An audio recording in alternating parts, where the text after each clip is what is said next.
Assalamualaikum warahmatullahi taala wabarakatuh.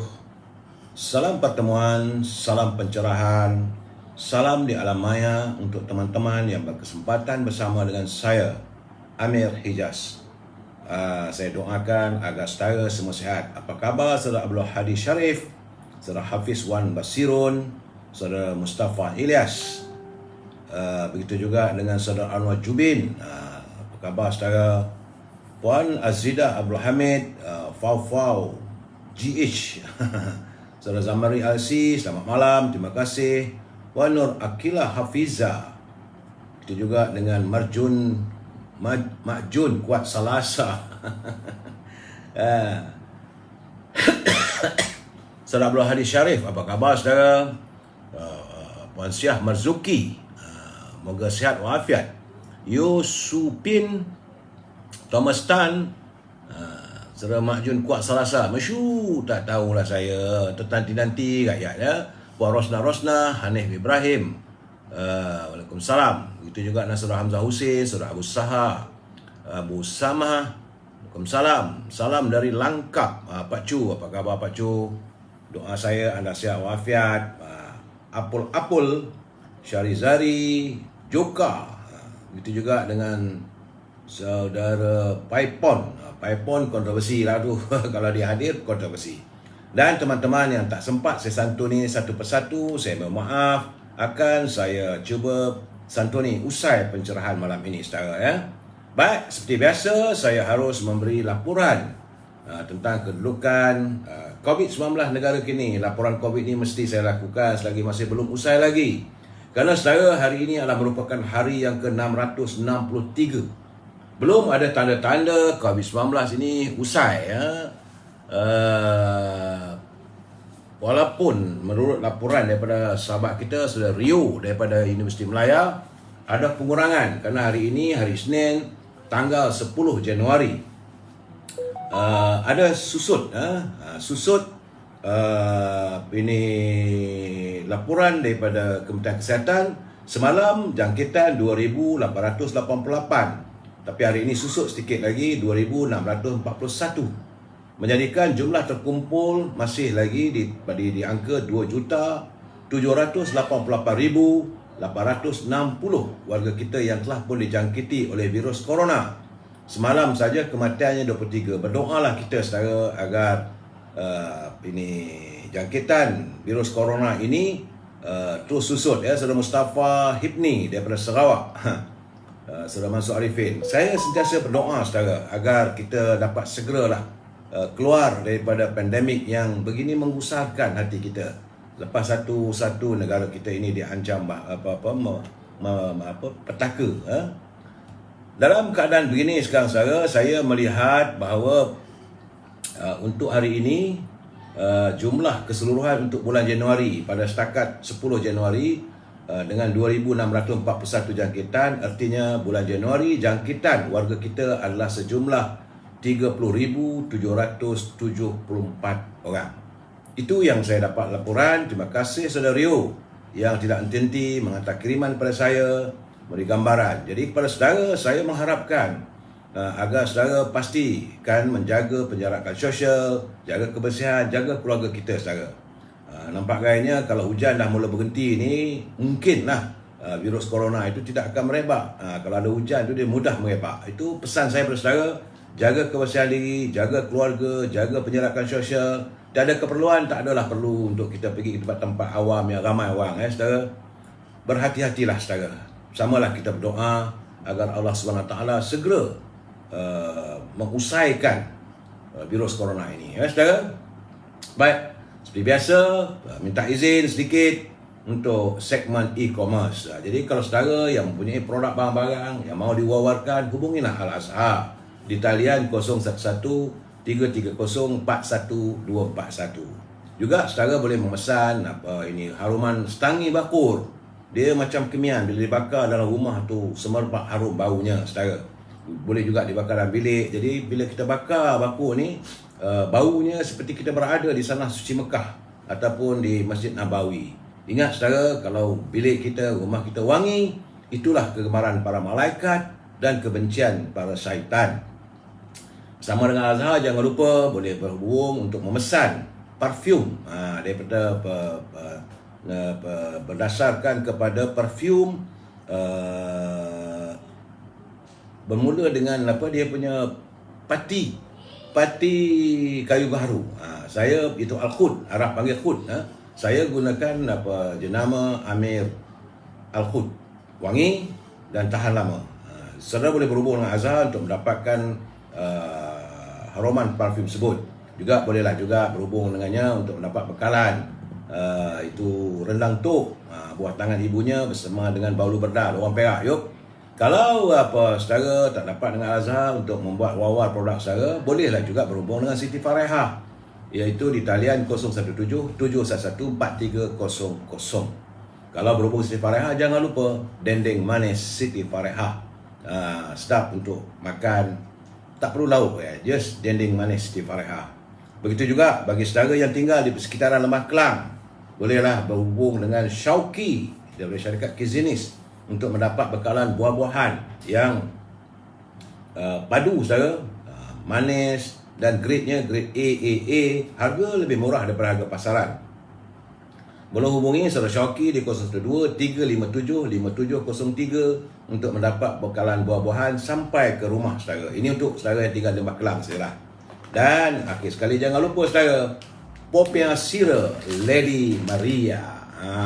Popiah Sirih Lady Maria ini memang sedap, pedas, rangup dan manis. Boleh berhubung dengan saudara Nizam di talian 019-435-1203. 019-435-1203 untuk mendapatkan merasai enaknya Popiah Sirih Lady Maria. Okey saudara, usai pencerahan tentang e-commerce, seperti biasa kita masuk sedikit untuk tazkirah yang sedikit. Ini jangan dianggap sebagai tazkirah macam mana ustaz bercakap di masjid saudara, bukan. Ini perbincangan kita yang ada menyangkut soal agama kita, kepercayaan kita dan cara-cara kita untuk tazkirah diri. Tazkirah ini adalah seperti nasihat. Anggaplah ini sebagai nasihat ataupun bualan. Bukan satu kenyataan yang seorang ustaz. Saya bukan ustaz, saya bukan pakar agama, tapi saya dapat kiriman teman-teman, saya kata elok saya memberi pencerahan. Kerana hari ini seorang teman menghantar pada saya, dia kata 10 sifat yang elok kita amalkan supaya itulah caranya kita dapat mudah menjemput rezeki. Sifat itu mesti tanam pada diri kita untuk agar kita memperolehi rezeki. Mudah-mudahan adalah rezeki yang berlimpahan. Tapi bagaimanapun rezeki itu datang daripada Allah SWT saudara, ya. Ingat, ini sekadar pencerahan saja. Kerana itu bila kita berdoa, moga doa kita makbul, janganlah kita cari salah orang. Kerana salah sendiri pun banyak. Kita kadang-kadang tak sedar kesalahan kita. Jadi kalau kita mencari kesalahan orang, masa itu macam manalah doa nak diterima. Jangan kita hina orang, kerana Allah tidak pernah menghina kita saudara. Kita ini adalah hamba yang dikasihinya, dan kita sepatutnya sentiasa sujud kepada Allah, meminta padanya. Tiada tempat lain kita minta melainkan kepada Allah SWT. Jangan kita membuka aib orang saudara, kerana Allah menyimpan aib kita sampailah pada hari akhirat nanti. Begitu juga saudara, jangan perlekehkan orang, kerana Allah menghargai setiap usaha hambanya. Jadi orang buat kerja itu, orang buat ini dan sebagainya, jangan diperlekehkan. Jangan sekali-kali mengata orang. Mana tahu satu masa nanti orang yang kita kata itulah yang akan menolong kita waktu kita berada dalam kesusahan. Ingat saudara tu. Dan paling penting, jangan kita sakiti hati orang, kerana doa orang yang terinayah itu adalah makbul saudara. Ini cucu saya ni memanglah bila saya bersiaran, dia nak masuk sikit tengok muka, dia tak boleh tidur malam katanya. Ya, jadi jangan kita sakiti hati orang saudara, kerana doa orang yang terinayah selalunya makbul doanya. Elakkan ada sebarang sifat untuk kita menginayah orang. Ya, jangan kita bangga dengan amal ibadah kita, kerana hanya Allah sahaja yang tahu sama ada amal tersebut diterima ataupun ditolak. Begitu juga saudara, jangan kita sombong dengan apa yang kita ada. Apa yang kita ada jangan kita sombong saudara. Allah boleh menarik pada bila-bila masa sahaja apa yang kita miliki saudara. Ingat itu saudara. Dan jangan bandingkan orang lain dengan kita. Kerana Allah memberi rezeki itu dengan berbeza-beza pada setiap orang. Jadi katakanlah kita semua orang pakai Mercedes, kita pun nak pakai Mercedes. Semua orang ada banglo, kita nak banglo. Masing-masing ada rezeki daripada Allah SWT dan daripada usaha mereka. Saudara? Dan akhir sekali, janganlah salah sedih dengan kekurangan yang kita ada. Kerana Allah tahu apa yang terbaik untuk hamba-Nya.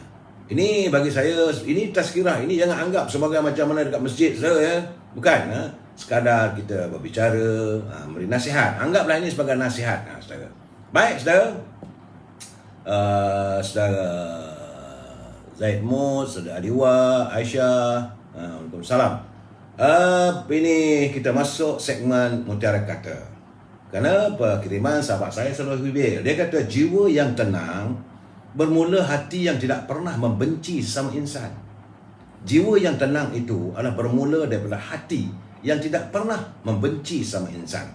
Jadi hati yang riang akan menjadi semakin segar bila dihiasi oleh keikhlasan akal budi.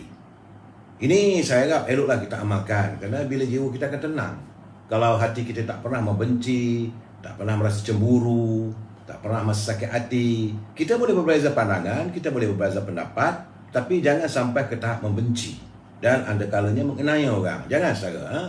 Itulah tazkirah singkat untuk Mutiara Kata.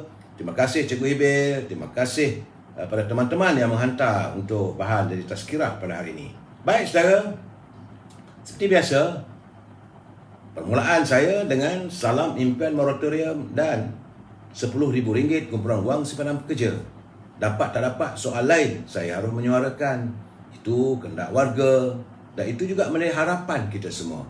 Moratorium yang kita maksudkan bukan moratorium daripada pinjaman daripada kerajaan, tapi moratorium daripada bank. Di mana banyak kawan-kawan kita, teman-teman kita yang kenderaan mereka sudah rosak, teruk, tapi terpaksa juga membayar ansuran bulanan. Mereka terhimpit dalam keadaan yang terlalu sukar. Kita harus bersimpati dengan mereka, saudara. Dan ingatlah, saudara, kita berharap agar pimpinan negara tidak berbelanja tanpa had. Kerana kalau negara berbelanja tanpa had, maka negara akan muflis. Itu harapan kita, saudara. Itu yang saya dapat berikan. Dan tajuk bicara kita malam ini, ni banyak orang tanya saya apa tajuk nak buat macam ni. Malam ini kita berbicara tentang harapan rakyat supaya disegerakan islah kepimpinan. Islah kepimpinan ni dulu saya katakan reformasi, tapi kawan-kawan kata tak nak reformasi, nakkan islah. Okeylah, saya ikutlah kena kawan islah kepimpinan. Dan saudara, sebelum saya memberi pencerahan, jangan lupa kita santuni pantun Pak Nazil. Pak Nazil yang menghasilkan lebih kurang 14 buah buku pantun. Boleh saudara layari melalui halaman sosial medianya Nazil Hashim Muhammad. Saudara, ya. Pak Nazil menyatakan hari ini, batangnya berduri si bunga kertas, bunganya cantik, banyak warna. Lamanya berdiri, berkuasa di atas, sudah melentik pun mau ke sana. Ini Pak Nazil ni, dia kalau bila cakap satu benda tu, perkataan itu kadang kita tak faham pun maksudnya. Dia menjelaskan melentik tu maksudnya badan yang sudah tidak terurus, dah terlalu tua. Lepas tu katanya batangnya berduri si bunga kertas, bunganya cantik, banyak warna. Lamanya diri, berkuasa di atas, sudah melentik pun mau ke sana. Jadi dia pun heran, dah tua begitu pun masih lagi nak memburu kuasa. Sepatutnya kita ada masanya kita buat persiapan untuk kita menghadapi hari yang menentukan kita dipanggil oleh Allah SWT. Katanya lagi, rambutnya genjur si anak dara, bernama Midah, ibu yang beri. Orang jujur memimpin negara, Allah permudah jalan dicari. Jadi kalau mereka jujur dalam memimpin negara, Allah permudahkan segala urusannya.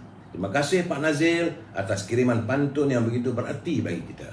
Saya juga biasa menerima kiriman pantun daripada pejuang anak muda di Perak Tengah. Sahabat kita selalu dari Malik. Dia hari ini mengirimkan gambar pada saya, banyak gambar rupanya, teknik-teknik untuk menanam, berkebun dan sebagainya melalui teknik agro-nya. Beliau berada di Perak Tengah. Boleh saudara buka dalam website iGrow, IGROW. Tapi Saudara Nordin tak bagi kat saya nombor telefon dan macam mana orang nak jumpa dia ke. Tapi beliau berusaha untuk meningkatkan anak-anak muda kita, mendidik anak-anak muda kita dalam sektor pertanian. Antaranya termasuklah di Gemencih katanya, di Gemencih Negeri Sembilan. Perak banyaklah tempatnya, di Sungai Siput, di Bota, di kawasan-kawasan beliau di Perak Tengah. Kata Saudara Nordin, pergi pasar pagi-pagi, hajat hendak membeli ikan. Harga ayam naik lagi akibat gagal mengurus pertanian. Jadi sebab itu beliau begitu sensitif dengan suasana sekarang, dan beliau sekarang terlibat dalam sektor pertanian. Jadi katanya harga ayam naik lagi. Mungkin kerana akibat gagal mengurus pertanian. Kata Saudara Nordin lagi, tidur malam di kacau agas, dalam hutan tidur beralas. Menteri Pertanian tidak cergas, surat dihantar tiada dibalas. Mungkin beliau menzahirkan kekecewaannya. Mungkin beliau telah pun berhubung dengan Menteri Pertanian, berhubung dengan macam mana nak cari jalan supaya dapat mendidik anak-anak muda. Jadi Pak Menteri itu kalau adalah surat daripada Saudara Nordin Malik daripada iGrow, layanlah, tengok-tengok jugalah, sudi-sudilah melihat. Mungkin ada baik yang boleh dikongsi bersama. Ini untuk menzahirkan generasi kita, generasi anak muda kita terlibat dalam sektor industri pertanian dan makanan. Ini penting saudara ya. Jadi terima kasih Saudara Pak Nazir, terima kasih Saudara Nordin Malik. Usai pantun kita masuk sedikit. Jangan marah saudara. Saya suka. Ini adalah itu saya katakan segmen ialah segmen Gedung Ilmu. Ini berdasarkan daripada buku kiriman Tan Sri Johan Jaafar kepada saya. Kerana apa yang digariskan oleh pemimpin terdahulu melalui catatan pimpinan dalam ungkapan Melayu yang menyatakan bahawa wajar kita renungkan kerana bangsa Melayu hari ini akan datang mengharapkan hadirnya pemimpin yang bukan bisu. Saudara, kita amat mengharapkan agar pemimpin itu tidak bisu. Malahan pemimpin terdahulu, orang tua dulu pun amat berharap pemimpin masa kini dan akan datang bukanlah pemimpin yang bisu. Kerana bila lakunya seperti orang bisu, di mana duduk, di situ termangu. Ini kata orang tua dahulu. Bila lakunya seperti orang bisu, di mana dia duduk, di situ termangu. Dia tak bisu, tapi termangu, menong saja. Dalam berunding, lidahnya kelu. Bila nak ajak berunding, dia macam tak boleh. Tak boleh berbahas. Dalam majlis, dia membatu. Hatinya lemah, akal pun buntu. Banyak kerja, tidak menentu. Jadi kalau kita ada pemimpin yang bisu, macam itulah jadinya banyak kerja tak menentu. Dijadikan pemimpin akhirnya membawa malu. Dijadikan tua tidak sedudu ni tidak sejajar. Dijadikan induk tidak akan mampu, dia tak mampu menjadi pemimpin. Dijadikan tiang, tegaknya tak tahu. Kalau nak diharapkan sebagai tiang lah dalam rumah semua, tegak ke tak tegak ke, bisu. Bila memimpin banyak seteru, negeri rosak, rakyat cemburu. Kalau orang macam ini diangkat sebagai pemimpin, maka negeri rosak dan rakyat sekali berceragu lah saudara. Kita sambung lagi malam besok, apa pula kata culipan pemimpin dalam impian pemimpin pendahulu. Terima kasih Tan Sri Johan Jaafar atas kiriman buku tersebut untuk kita kongsi bersama saudara ya. Baik saudara, sebelum saya memulakan pencerahan ini, seperti biasa saya mesti mengingatkan saudara bahawa mereka yang menyunting semula live saya ini dan memasukkan ke dalam channel YouTube, makalah menjadi tanggungjawab anda atas setiap suntingan dilakukan.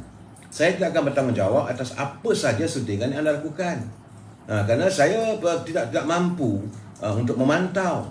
Sebab itu saya katakan, kalau nak buat culipan, kalau nak saya tahu ada teman-teman kita ni kadang-kadang mereka ada segmen dia orang dalam dia punya YouTube ni, dia nak masuk boleh, tapi jangan menyunting yang bukan-bukan. Akhirnya maksud lain, menimbulkan masalah pada orang. Akhirnya orang berpandangan macam-macam terhadap diri saya. Gunakanlah sepenuhnya, tak ada masalah, saya izinkan. Tapi anda harus ingat, setiap suntingan yang anda lakukan, anda harus bertanggungjawab. Saya tak bertanggungjawab, saudara. Dan begitu juga kalau komen-komen yang diberi. Jadi sebab itu saya katakan ini adalah pencerahan politik. Dia bukan merupakan satu segmen untuk memaki haman orang, bukan untuk mengadu domba. Ia adalah sekadar untuk memberi informasi menurut pengetahuan dan pengalaman saya serta bicara saya dengan teman-teman, dengan pemimpin dan juga apa yang ada dalam media sosial, supaya harapan saya warga kita adalah warga yang berinformasi, tidak lebih daripada itu. Ruangan ini tidak dibayar ataupun dikenakan sebayang bayaran. Cuma yang selalu saya harapkan like, share dan subscribe. Itu saja saudara. Tak ada lain. Saudara mendengar, saya juga memberi pencerahan. Kalau saudara bersetuju, tak ada masalah. Tak bersetuju, tak apa. Sebab prinsip kita adalah kita mesti bersetuju untuk tidak bersetuju. Itu yang paling penting saudara. Dan mereka yang melakukan suntingan harus bertanggungjawab atas suntingan anda. Saya tak mau bertanggungjawab saudara. Dan saya haraplah gunakanlah bahasa-bahasa yang baik. Sebab saya tengok dalam semalam, 2 hari lepas tu masih lagi ada teman-teman kita yang berbicara, yang berucap mengikut emosi. Jangan saudara. Saya mengharapkan mungkin saudara mewakili parti tertentu atau saudara menyokong orang tertentu. Boleh menyokong, tetapi jangan sampai ke tahap peribadi. Jadi maki hamon lah, gunakan bahasa. Saya tengok benda itu saya sedih. Saya amat sedih sebab saya warga emas, saya orang dah tua. Bila tengok anak-anak muda ke, mungkin anak muda lah, mereka mungkin hilang kesabaran, mula menyantuni dengan maki hamon. Itu bukan harapan kita. Ingat saudara, kita warga bangsa yang harmonis. Kita bangsa kita ni, kalau kita tak setuju pun, cukup dengan kerlengan, cukup dengan ayat-ayat yang menyindir. Tak perlu kita gunakan bahasa-bahasa yang saya katakan vulgar lah. Macam-macam lah saya tengok. Saya sedih. Bila saya tengok benda itu, saya sedih. Saya mengharapkan akan lahir generasi yang lebih berbudaya, berbahasa yang baik. Saya tak tahu, kadang-kadang mereka tidak tahu apakah mereka berbicara itu bersama teman, sama ada teman itu usianya bagaimana. Apakah kalangan anak muda. Kalau anak-anak muda yang begini, saya sedih lah. Nak marah tak boleh. Saya pun tak kenal, saya tak tahu. Sebab itu saya mengharapkan bila kita berbahas, kita tak bersetuju, kita gunakanlah bahasa yang baik. Prinsipnya, kita mesti bersetuju untuk tidak bersetuju. We must agree to disagree. Habis cerita. Kalau saya tak setuju dengan pencerahan saya, okey, tak setuju, tak ada masalah. Kalau setuju, kata setuju, okey. Tapi kalau nak argue, jangan kita berbahas dengan bahasa-bahasa yang tidak molek. Saya berusaha untuk memberi pencerahan, itu saja. Saya tidak untuk memihak. Tapi tentulah saya kata, kalau nak puji pun saya akan pujilah Parti UMNO sebab saya orang UMNO. Itu saja, lain tak ada, tak lebih daripada itu saudara. Tapi untuk mendewa-dewakan tidak. Saudara, saya minta begitulah. Kerana saya melihat hari ini apa yang dinyatakan oleh Menteri Kesihatan Saudara Khairy Jamaluddin, dia kata Malaysia tidak lagi mampu melaksanakan sekatan pergerakan ataupun lockdown bagi mengekang penularan wabak COVID-19 dari sudut ekonomi dan juga kebajikan rakyat. Ini satu kenyataan yang saya rasa elok kita hayati sebab 2-3 hari lepas Perdana Menteri ada menyatakan berkemungkinan kita tak boleh pertahankan, kemungkinan terpaksa kita mengadakan lockdown balik. Tapi kata Menteri Kesihatan pula dia kata tidak mampulah kerana ini juga boleh mengakibatkan dari aspek ekonomi dan juga kebajikan yang akan saya ulas sikit lagi nanti saudara. Jadi kata Pak Khairy, strategi kerajaan kini untuk menyekat penularan wabak tersebut adalah dengan melaksanakan strategi mitigasi. Tak tahulah dia mungkin ada cara guna vaksin ke apa semua. Tapi bagi saya lah mewawarkan agar kita menjaga kesihatan, menjaga kebersihan itu lebih baik, melakukan penjarakan sosial lebih baik. Jadi nampak gayanya beliau seperti Khairy menjawab daripada kenyataan daripada ahli parlimen daripada Bintulu, Datuk Seri Tiong Keng Seng. Dia kata tidak nafikan bahawa pendekatan negara China melaksanakan lockdown memang berkesan. Namun strategi mereka itu containment ataupun bendungan ataupun zero COVID bermaksud total lockdown. Bila adanya 2-3 kes yang positif saja terus di lockdown. Jadi itu yang dilakukan di negara China. Beliau menjawablah sebab persoalan ini timbul dalam Twitternya kerana Datuk Seri Tiong Keng Seng ni dia kata bahawa cara kita salah. Dia meletakkan satu blame ataupun dia menyalahkan Datuk Tan Sri Dr. Noor Hisham kerana katanya Dr. Tan Sri Noor Hisham ini bukan pakar kesihatan awam, hanyalah sebagai pakar bedah. Jadi saya rasa ini sebagai pemimpin, anda pemimpin negara tak payahlah bertelagah dalam media sosial. Rasa-rasa tak betul, pergilah ke Bidang Kesihatan, bercakap dengan Menteri Kesihatan. Ini keadaannya. Jadi kalau you meluahkan kenyataan begini, kita jadi pusing, rakyat jadi pusing. Saya melihat kadang-kadang dalam hari ini, pimpinan-pimpinan politik khususnya lebih mudah suka sangat membuat kenyataan-kenyataan yang mengelirukan rakyat. Dan lepas tu dia jawab-menjawab, kali kata tak sesuai, dia ni kata begini, dia jawab begini. Jadi akhirnya kita yang jadi pening kepala. Sebab itu saya ni kata tadi, negara kita berjaya menguruskan ke positif dengan berkesan di mana tahap vaksinasi meningkat dan penjagaan prosedur operasi SOP dan pelaksanaan tiris agar kadar kematian menurun. Memang saya nampak hari ini ada penurunan. Alhamdulillah, mudah-mudahan kita teruskanlah usaha begini. Tetapi dalam bagaimanapun janganlah kita menyalahkan. Saya tak setujulah kalau sebagai wakil rakyat tiba-tiba nak serang ketua pengarah. Mereka adalah kemudian awam, pelantikan beliau. Janganlah pada awalnya itu anda puji, kemudian sekarang ini. Saya bukan memuji Khairil Jamil, tidak. Saya menceritakan yang sejelas-jelasnya. Injit on top KJ, saya bukan nak puji, tidak. Kalau tak betul, saya kata tak betul. Tapi apa yang dinyatakan itu, saya kata adalah logikanya. Kita tak boleh ikut pula macam mana lockdown secara negara China. Kalau dilakukan lockdown itu, sekali lagi kita terkurung saudara. Bila terkurung, tahulah kesan. Sekarang ni pun sedang tenat ni. Dan hari ini, kita sebab mana kita tahu bermulanya alam persekolahan untuk anak-anak kita. Saya lihat cucu-cucu saya sedang mula pergi ke sekolah. Kemudian terdapat lebih 300 sekolah di seluruh negara dikenal pasti yang terjejas akibat banjir. Jadi menurut Timbalan Menteri Pendidikan Datuk Muhammad Al-Amin, ada juga sekolah yang masih belum boleh dibuka kerana daripada 300 buah sekolah itu katanya mereka di sekolah itu masih digenangi air, masih dijadikan tempat pemindahan sementara. Jadi dalam keadaan begini, kepada ibu bapa bersabarlah, bertenanglah. Dan bagi saya eloklah mendengar apa keputusan Kementerian Pendidikan. Saudara, memang kita mengharapkan sekolah-sekolah dibuka kerana ini awal persekolahan, awal tahun. Dulu sepatutnya 2 Januari, 3 Januari dah mula, tapi dianjak pada 10 bulan. Tapi sebab banjir dan sebagainya, masih lagi belum boleh dibuka. Jadi bersabarlah. Kita bila bencana begini tak boleh naik taraf. Dia menurutnya sekarang ni katanya terdapat 46 sekolah di Johor yang dijadikan PPS, 15 sekolah di Segamat, 13 di sekolah di Kangkak, 7 di Muar, Mesing ada 4, 3 di Kota Tinggi, Batu Pahat dan Keluang. Dia terlibat sejak banjir melanda. Dari setakat ini 27 buah sekolah di Johor masih tidak beroperasi kerana dijadikan PPS, Pusat Pemindahan Sementara, yang masih digenangi air. Sementara 19 sekolah memulakan persekolahan penggal ketiga ini. Oleh itu, beliau turut menjelaskan kementerian tidak akan membebankan pelajar yang tak dapat menyertai sesi persekolahan. Malahan dia kata kalau buku-buku yang rosak pun Kementerian Pendidikan ada menyediakan buku-buku. Dan mereka yang terkesan daripada banjir, buku-buku dah rosak, pakaian pun tak ada kemestian pakai uniform. Jadi saya berkata agar 14,000 pelajar yang terjejas akibat banjir ini dapatlah kita carikan usaha bagaimana untuk mengantikan pakaian sekolah mereka. Kesian juga. Walaupun Kementerian Pendidikan tidak akan menahan mereka untuk ke sekolah dengan memakai pakaian biasa, terdapat sebanyak 14,000. Tapi rasa-rasanya kalau pemimpin kawasan berdekatan tu fikirkanlah bagaimana nak membantu mereka. Ini masa mereka.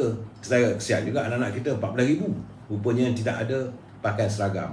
Dan terdapat lebih kurang 260 buah buku teks. 260,000 buah buku teks yang rosak akibat banjir. Jadi saya yakin telah kerajaan melalui Kementerian Pendidikan akan mengeluarkan bajetnya. Jadi bagi saya lah dalam keadaan begini, eloklah kalau masing-masing pemimpin di kawasan masing-masing tinjau sekolah. Itu hari kita dah bagi bantuan, kita melakukan pembersihan. Sekarang alam persekolahan, tanyalah sekolah mana yang anak-anak yang tak ada uniform. Saudara, kalau saudara berkemampuan, berilah bantuan yang seadanya. Itu yang terbaik. Sebab semalam kabarnya yang Amat Perdana Menteri telah pun mengumumkan bahawa untuk mengurangkan masalah mereka yang terlibat daripada banjir, pembayaran 4 inisiatif. 4 inisiatif tak tahu macam mana, tapi katanya pembayaran 4 inisiatif bantuan selanjutnya bagi meringankan beban mangsa banjir telah pun bermula semalam. Katanya unit penyelarasan pelaksana Jabatan Perdana Menteri ICU JPM telah pun menyalurkan wang bantuan itu kepada pejabat daerah dan tanah untuk diserahkan kepada mereka terlibat dalam bencana. Terima kasih awak Perdana Menteri. Ini yang kita harapkan. Ya, kalau boleh, sebab saya katakan kalau boleh, gunakanlah elemen sebegini. Pejabat daerah, pejabat tanah, gunakan JKK. Ini yang terbaik. Sebab yang awak Perdana Menteri kata kalau boleh nak dipercepatkan dan tidak mahu ada birokrasi. Dah kabarnya ada bayaran meliputi sumbangan pembelian barangan keperluan. Nilainya RM2,500. Diskaun baik pulih kenderaan, iaitu rebate pembelian barang elektrik RM500 dan bantuan baik pulih rumah antara RM5,000 ke RM15,000. Yang ini saya yakin tidak akan diberi serentak begitu. Mungkin ada cara macam mana. Tetapi bantuan segera bila sampai itu terbaik gunakan JKK. Tak payahlah nak masuk dalam menggunakan birokrasi, masuk dalam internet dan sebagainya. Saya terima kasih pada Yang Awak Menteri. Inilah cara yang selalu saya tegur. Kadang-kadang saya pun tak terfikir, saya kata gunakan elemen parti politik, tapi ada rupanya JKK, gunakanlah JKK. Jadi katanya bahawa untuk baik pulih rumah, kontraktor telah pun dikenal pasti oleh pejabat-pejabat daerah. Begitu juga dengan mereka yang mengalami masalah memperbaiki kereta. Juga katanya bengkel-bengkel kereta telah pun dikenal pasti di mana tempat untuk membaik pulih kereta mereka yang rosak. Alhamdulillah, saya dah beritahu kalau benda yang baik kita puji, kalau tak baik kita song-song. Itu keadaannya saudara. Jadi sebab itu saya harap agar pegawai daerah, JKK kurangkan birokrasi. Dah kenal pasti, ketua kampung dah tahu, entahkanlah. Ini musibah apa nak buat. Cuma hari ini saudara, saya agak kecewa. Saya amat kecewa dan sedih. Di saat pimpinan berusaha memberi bantuan, bukan tak beri bantuan, beri bantuan. Di saat rakyat masih lagi mengharapkan pengeluaran daripada kumpulan wang sebenar pekerja, ada pula orang yang bagi saya ini satu penghinaan. Apabila penyokong kuat Tun Dr. Mahathir, iaitu Datuk Khalid Yassin, dia menulis dalam satu media sosial, dia kata pengeluaran kumpulan wang sebenar pekerja adalah merupakan tindakan tak bermoral dan memalukan. Saya kata kenapalah, kamu kaya. Rakyat ni kata nak keluarkan duit mereka daripada tabungan mereka ini dianggap sebagai tidak bermoral. Apakah bermoral sangatkah kamu yang duduk dalam dunia korporat, di mana syarikat-syarikat sebut dulu milik UMNO, menyamun sana menyamun sini. Jangan kamu hinakan rakyat tak bermoral. Rakyat susah. Anda orang kaya. Ini saya marah saudara. Saya bila mereka menghina rakyat, saya terpanggil. Bila dia kata usaha supaya membenarkan pengeluaran air citra RM10,000 wang dari kumpulan wang sebenar pekerja untuk mereka cerdas dalam bencana banjir baru-baru ini sebagai tindakan tidak bermoral. Apa maksud kamu tidak bermoral? Saya dah bercakap tiap malam, sebab itu saya kata perlu dijelaskan. Saya dah agak dah, ini akan timbul lah. Mula orang pertikaikan. Saya dah agak. Berapa malam dulu pun saya dah bercakap bahawa orang macam-macam bagi pandangan. Dan bagi saya kalau nak bagi pandangan tak ada masalah, tapi jangan menghina sampai menganggap tidak bermoral. Bermoral sangat ke kamu? Duduk dalam dunia korporat. Saya tak tahulah apa yang kamu buat. Kamu kaya-kaya. Kekayaan yang kamu miliki bersama Tun Dr. Mahathir, kamu menyokong Dr. Mahathir, itu hak kamu, kita tak buat kisah. Tapi jangan hina rakyat sampai tidak bermoral. Yang kita katakan, mereka yang ada simpanan yang layak keluar 10% dari simpanan. Ini yang saya bangkitkan, bukan mengeluarkan semua. Ini bila mengatakan kerajaan sepatutnya mengeluarkan bantuan yang sewajarnya kepada rakyat dan bukannya memaksa mereka menggali wang simpanan pesanan mereka. You tak faham. Bila tak faham, jangan buat kenyataan yang bukan-bukan. Bukan rakyat nak gali, semua nak keluarkan. Yang diminta, mereka ada simpanan. Sementara menanti bantuan datang dari kerajaan, mereka dapat. Kalau mereka ada simpanan RM100,000, keluar RM10,000 saja. Cuma mungkin, saya rasa, mungkin diguna perkataan one off itu membuatkan masing-masing keliru. Mungkin juga pimpinan di Kementerian Kewangan pun keliru. Mungkin juga pimpinan negara pun keliru. Sebab itu saya katakan perlu diperjelaskan bagi mereka yang berkelayakan. Kalau simpanannya setakat RM10,000, tak payahlah. Tapi kalau simpanan ada RM50,000, keluarkan 10% baru RM5,000. Jadi bagi saya, Khalid Yassin ni bila kata kerajaan mengeluarkan bantuan, bukan tak ada mengeluarkan bantuan, tapi jangan sampai kamu mengatakan mereka tidak bermoral. Apa kamu maksudkan nak keluar duit sendiri tidak bermoral? Ini keadaannya. Betul, dia kata adalah tidak bertanggungjawab, tidak bermoral dan memalukan jika kerajaan memaksa pencarum KWSP menggunakan apa saja baki simpanan pesanan mereka dan kemudian mendakwa ia sebagai bantuan kerajaan. Ini saya kata dikelirukan. Satu benda yang cukup keliru. Jadi mungkinlah sebab itulah dia menasihati yang Tun Dr. Mahathir dulu pun jadi begitu. Akhirnya mungkin Dr. Mahathir pun keliru, kerajaan Pakatan Harapan jadi begitu. Jadi berkelam kaibut jadinya. Orang maksudnya keluar wang RM10,000 tu tuntas tu sekali. Bangangnya kadang-kadang ni orang namanya bijak. Yang diminta mereka ada simpanan. Kalau di bawah RM10,000 tak payah pun. Kalau ada simpanan RM20,000, RM30,000, bagi 10%. Jadi untuk meringankan beban dan kerajaan tetap memberi bantuan. Sekarang ni dia berada di luar kerajaan. Dulu kamu berada dalam kerajaan Pakatan Harapan. Jadi kamu jangan nak melampiaskan amarah kamu apa saja buat tak betul. Yang kita minta, dia kata dasar itu akan mengatur Malaysia dalam masa dekat apabila negara beralih daripada status negara yang penduduknya meningkat tua kepada status negara penduduk tua menjelang 2030. Ni apa benda ni kamu cakap? Ni saya pun tak faham. Tulisan kamu yang begini yang menghina rakyat. Bila kamu kata tak bermoral nak mengeluarkan wang simpanan pekerja, duit mereka. Jadi apa kamu cuba nak menghasut ke? Yang diminta, saya cukup sensitif bila orang bercakap soal KWSP ni. Sebab saya bersetuju. Perangkat awal dulu pun kita tak setuju dia keluarkan semua. Kalau dia keluarkan semua memanglah tak ada lagi simpanan. Tetapi apa salahnya 10% dari simpanan yang dia miliki? Hak dia. Dan kalau keluar RM10,000 dalam tempoh 5 tahun akan datang, RM10,000 dia akan masuk balik dalam tabung sebab dia bekerja. Keadaan sekarang ni mereka tidak bekerja. Dan ini bukan pengeluaran wang simpan pekerja. Ini bukan hanya untuk bangsa banjir. Ini melibatkan mereka yang di lockdown. Kesan daripada PKP 1, PKP 2 dan terkurung selama setahun. Ekonomi ni merudum, kilang tak ada, tempat kerja hilang, mereka hilang mata pencarian. Tiba-tiba mereka nak mengeluarkan daripada kumpulan wang simpanan pekerja, tabungan mereka. Kamu kan tidak bermoral. Kamu yang tidak bermoral, yang menuduh orang bukan-bukan, tak baca betul-betul. Saya 2-3 malam dah saya bercakap. Sebab itu saya beritahu pimpinan Pergerakan Pemuda, pimpinan UMNO kena menjelaskan benda ni. Yang kita maksudkan RM10,000 besar one off ni apa maksudnya? Sebab kita mahu RM10,000 tu serentak 10%. Kalau simpanan RM1,000, keluar RM10,000 tuntas one off. Bukan dibayar ansuran. Bulan ni bagi RM500, bulan depan bagi RM1,000. Itu tidak menjadi apa-apa. Sekali supaya mereka dapat merancang. Bagi mereka yang tidak punya pekerjaan. Kalau ada RM10,000 tu, nak buat mula, nak buat meniaga nasi lemak ke, nak meniaga goreng pisang ke, nak meniaga apa saja pun, adalah modalnya. Paling tidak pun mempunyai wang yang sebegitu, boleh digunakan untuk memulakan penghidupan. Bukan sekadar menjadi pengemis setunggu 100, 2,000, 1,000, 1,000, 1,000. Sampai bila? Akhirnya, sebab saya kata akhirnya seperti kain yang sengkat. Tutup pusat, lutut nampak. Tutup lutut, pusat nampak. Kita nak bagi mereka yang berkelayakan. Do understand. Kadek. Saya marahlah sebab dia sama-sama dengan saya dalam dunia kewartawanan. Dia pun sama-sama juga latar belakang jurnalis. Dia tidak memahami maksudnya.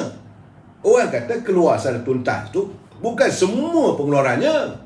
Bukan harum semua. Ini bila dibaca laporan mungkin lebih kurang 50%, 48% yang di bawah RM10,000. Kalau RM10,000 langsung tak ada duit. Itu kita tahu dan tidak pernah pun kita minta sebegitu. Kita katakan bagi mereka yang berkelayakan. Itu. Sebab ada simpanan yang RM50,000, ada simpanan RM100,000, ada simpanan RM100,000 ramai. Tak silap saya lebih kurang 2 ke 3 juta orang. Apa salahnya? Tiba-tiba kamu nak membela yang bukan-bukan. Dia kata isu pengeluaran khas citra RM10,000 secara sekaligus keluar. Terus ini dia kata satu benda yang tidak bermoral. Ini yang diperjuangkan oleh Presiden UMNO. Kamu tak setuju dengan UMNO, kamu punya hal lah. Tapi kita memberi pandangan. Ini masalahnya sekarang ni saya melihatlah. Saya mengharap supaya warga kita faham dan mereka nak beri komen pun faham apa maksud yang dituntut oleh Datuk Seri Hamidi, yang dituntut oleh Datuk Seri Najib, yang dituntut oleh Ketua Pergerakan Pemuda UMNO ialah pengeluaran daripada tabung kumpulan wang simpanan pekerja milik pekerja yang berkelayakan. Dan kita minta cara one off, bukannya bayar ansuran. Itu maksudnya one off. kononnya belajar tinggi-tinggi masing-masing. Akhirnya jadi kelang kabut. Saya marah lah. Ini kena faham lah. Orang tengah susah kamu. Bila kamu kata tak bermoral dan sebagainya. Geram saya. Saya minta maaf saudara. Kadang-kadang saya emosi sikit. Saya tak boleh. Apabila ada orang saya melihat mereka cuba memperlekeh dan menghina. Saya kecewa lah. Tapi tak apalah saudara. Mungkin itulah nalurinya, itulah gambarannya. Mereka yang kononnya bijak. Mereka yang sekarang ni dia dah kaya raya. Dia daripada New York Times dulu duduk masuk Media Prima dulu syarikat milik UMNO. Yang disong tak tahulah. Yang diusahakan oleh Muhammad Tengku Razak Hamzah. Berapa banyak wang dalam Media Prima tu tak tahu. Saham-saham Media Prima. Mereka kaya raya, dapat wang berjuta-juta. Rakyat yang susah. Jangan kamu kata rakyat tak bermoral. Ini masalah dia. Saudara, saya haraplah warga bersabarlah sahabat. Bersabarlah teman-teman. Walaupun orang menghina kita, ingat kita ada Allah SWT. Satu ketika nanti mereka akan merasai kepedihan yang kita rasai. Mereka tidak dapat merasai kerana mereka tidak lagi dalam keadaan miskin. Mungkin anak cucu dia besok baru dia tahu. Cuma saya hari ini kita tepikan dulu soal tu. Saya marah sekejap sikit tadi. Betul. Cuma saya melihat hari ini saya ketawa juga dan senyum. Apabila sahabat saya, saudara Datuk Syed Ali Al-Habsyi, dia sekarang ni berada di Dubai. Kerana dalam perjalanan dia ke negara Timur Tengah, dia kata dia berada di Dubai dan merasa kagum melihat banyaknya kejayaan di negeri Emirat Arab Bersatu UAE dalam usaha membangunkan semula sektor ekonomi, khususnya ke sektor pelancongan walaupun terkesan akibat COVID-19. Dia kata dalam perjalanan dia kata dia melihat Dubai ini kembali sebagai dinasti pelancongan bertaraf dunia balik. Kehadiran ribuan pelancong negara, banyak kemudahan dan kelonggaran yang dilihatnya dilakukan oleh pemerintah Dubai untuk memulihkan ekonomi mereka dengan tidak menjadikan pandemik COVID-19 sebagai alasan. Tak ada jadi sekatan dan sebagainya, tapi dalam keadaan berjaga-jaga. Jadi dia kata sebab itu Dubai juga menjadi tumpuan para pelabur dunia untuk ahli perniagaan. Paling ketara dia kata yang saya alami adalah apabila tiba di lapangan terbang Dubai. Pengembara dan pelancong yang datang dari seluruh dunia hanya perlu melakukan ujian PCR saja. Tidak dikarantin mengikut tempoh tertentu. Jadi itu pandangan dia lah. Saudara, dan tidak ada pula kerana kes di Dubai meningkat sebagainya. Maknanya setelah di swab test, jika kita positif, hanya perlu mendapat rawatan terus di hospital. Kalau negatif, okey, itu katanya. Jadi pintu masuk khususnya lapangan terbang tidak menyusahkan dan tidak pula memeningkan kepala dengan pelbagai peraturan dan pemeriksaan kesihatan. Jadi satu lagi dia kata, saya cukup teruja apabila kita masuki pusat perniagaan. Dan dia tak perlu lagi lah, dia kata melakukan scan.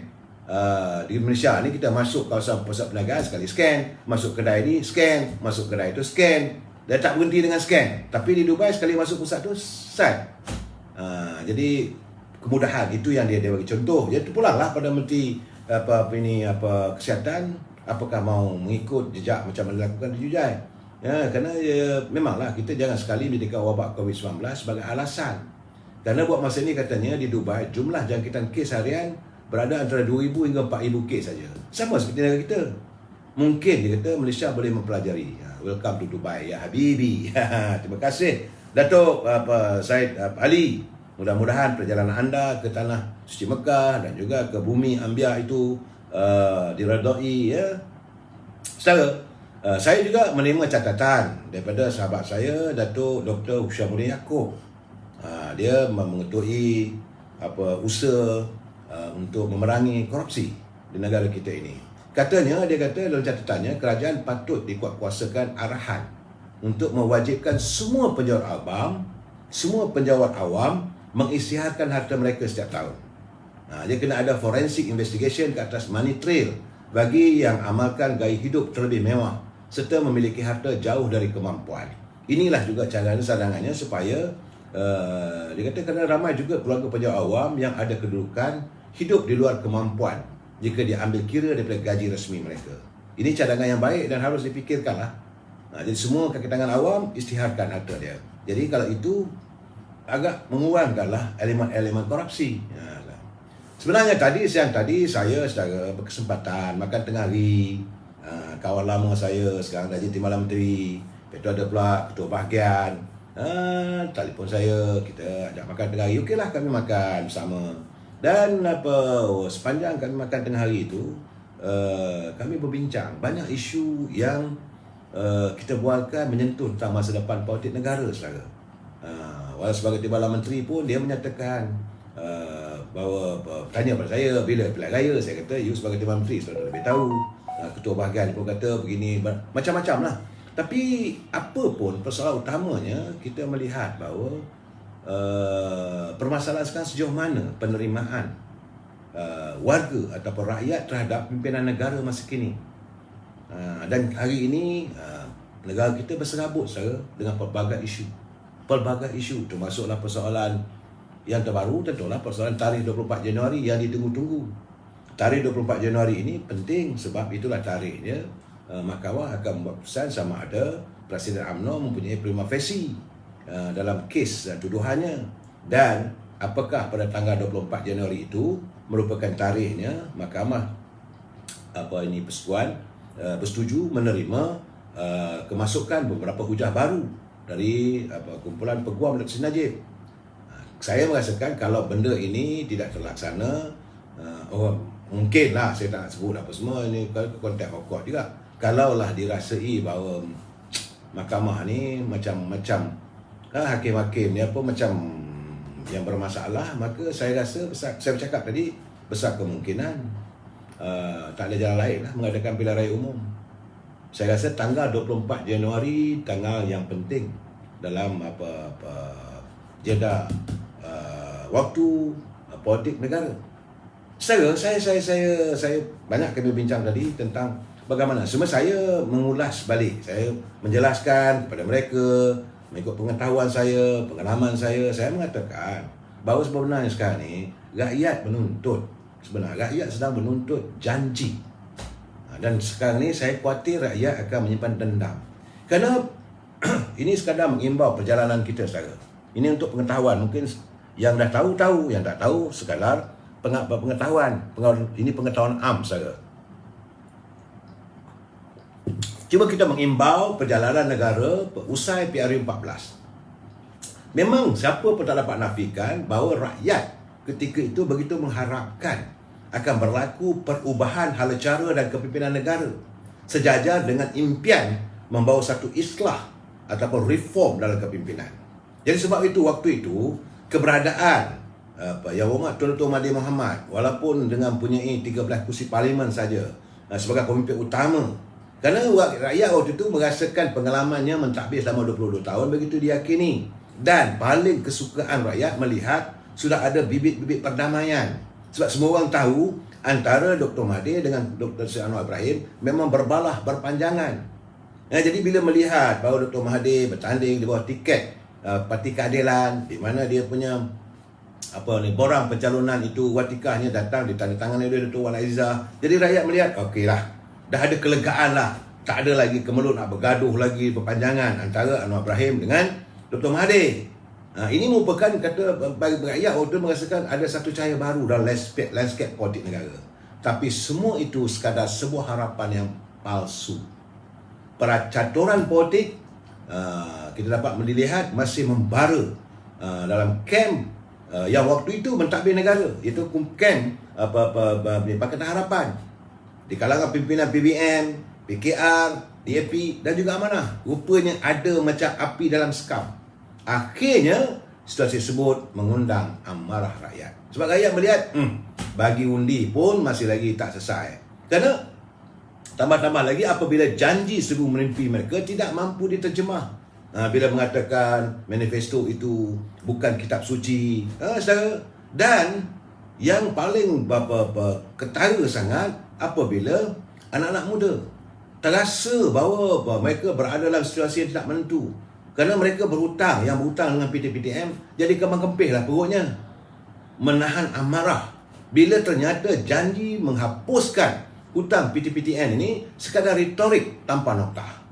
Kemudian warga Felda yang dijanjikan, seperti tahulah Aliman masuk ke Felda apa semua, mengatakan bahawa bakal menghapuskan hutang lapuk yang bertepek-tepek sejak generasi pertama, kedua hingga hari ini masih bertepek-tepek, katanya nak dihapuskan hutang.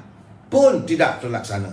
Kecewa warga Felda, petani, nelayan, pekebun, semua yang dijanjikan dalam manifesto 100 hari 100 manifesto itu tidak terlaksana. Akhirnya warga pedagang juga semakin keliru bila melihat sistem percukaian GST yang dihapuskan, bertukar pada SST dan sebagainya, harga barang pun tak menentu. Itu peringkat awal saja. Jadi dalam lesu harapan warga, maka tercetuslah pula langkah Sheraton. Yang ini pada waktu itu bila berlakunya langkah Sheraton, warga, rakyat menyambut baik. Kerana masih lagi berlaku dalam kumpulan mereka. Jangan lupa saudara, rakyat sudah membuat keputusan. Jadi bila langkah Sheraton tu okeylah. Kerana mereka ingatkan waktu itu tentulah bila Dr. Mahathir tak jadi Perdana Menteri, yang akan naik Dato' Seri Anwar Ibrahim.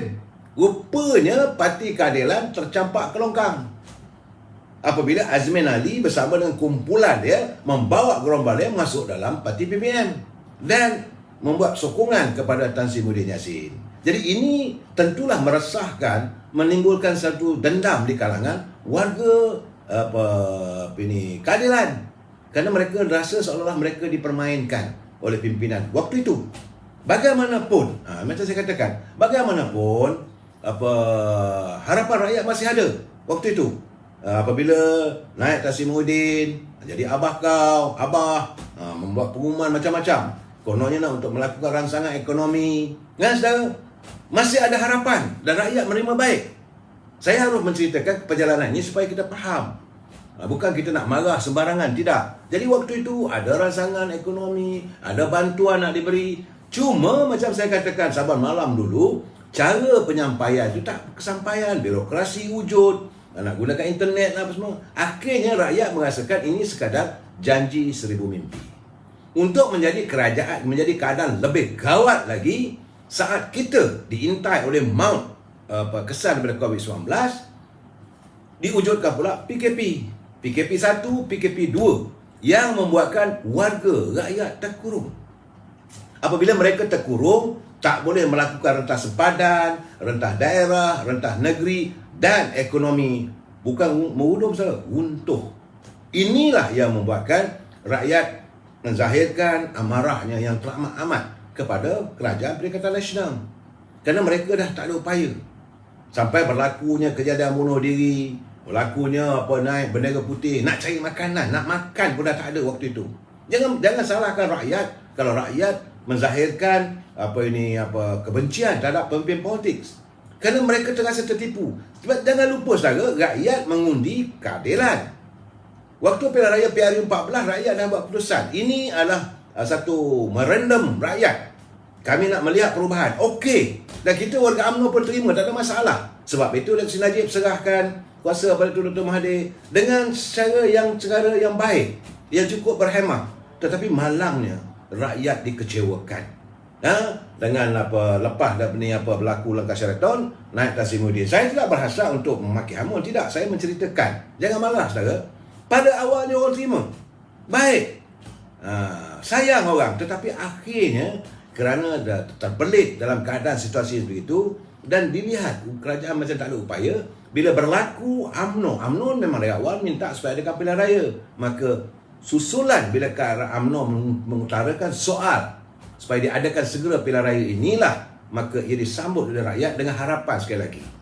Jadi sebab itu bila 15 orang ahli parlimen UMNO menarik sokongan, ia diterima oleh rakyat dengan besar hati kerana rakyat kata tak apalah, supaya paling tidak bagilah balik kepada kami kuasa itu untuk menentukan kepimpinan negara. Sebab itu disambut baik. Dan memanglah waktu itu ada berlaku satu pihak kata yang mana Tengku Razali, kemudian ada pihak lagi tindakan Datuk Ismail Sabri yang kebetulan waktu itu timbalan Perdana Menteri. Jadi dalam suasana begitu, okey diputuskan Datuk Ismail Sabri jadi Perdana Menteri. Tak ada masalah. Mula-mula pun okey juga saya. Tapi kenapa keadaan sekarang ni jadi mengecewakan? Malahan saya melihat dalam media sosial teruk yang bawa Perdana Menteri kena balon, kena macam makan hamun dan sebagainya, dan merasakan bahawa ini kerajaan gagal.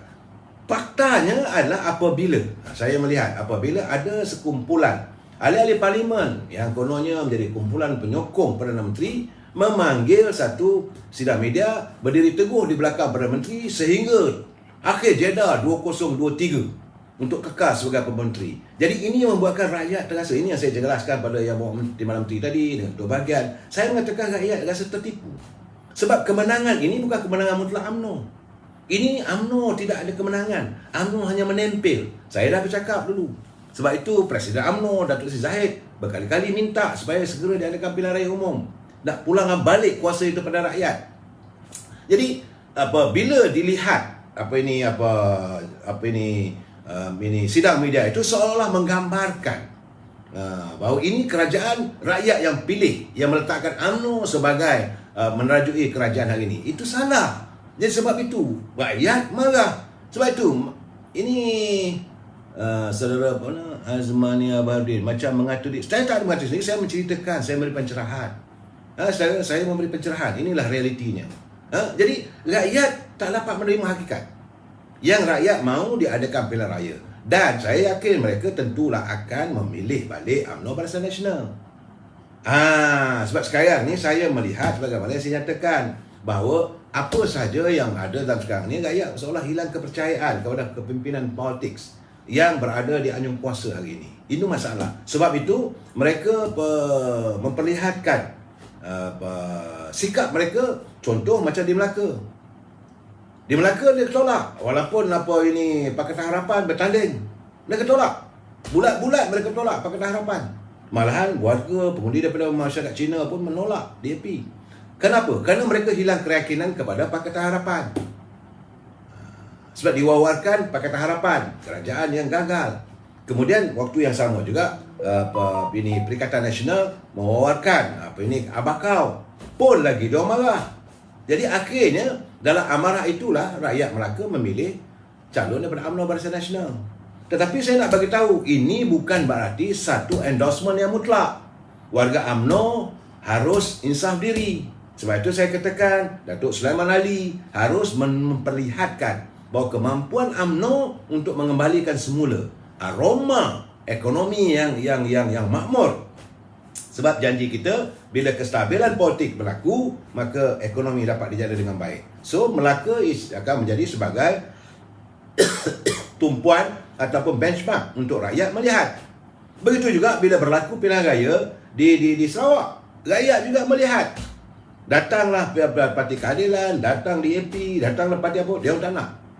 Dan akhirnya dengan calon-calon muka baru. Dan saya melihat, terus terang saya katakan, bahawa rakyat amat mengharapkan hadir wajah-wajah muka-muka baru untuk berada di persada politik tanah air. Untuk mereka letakkan harapan sekali lagi.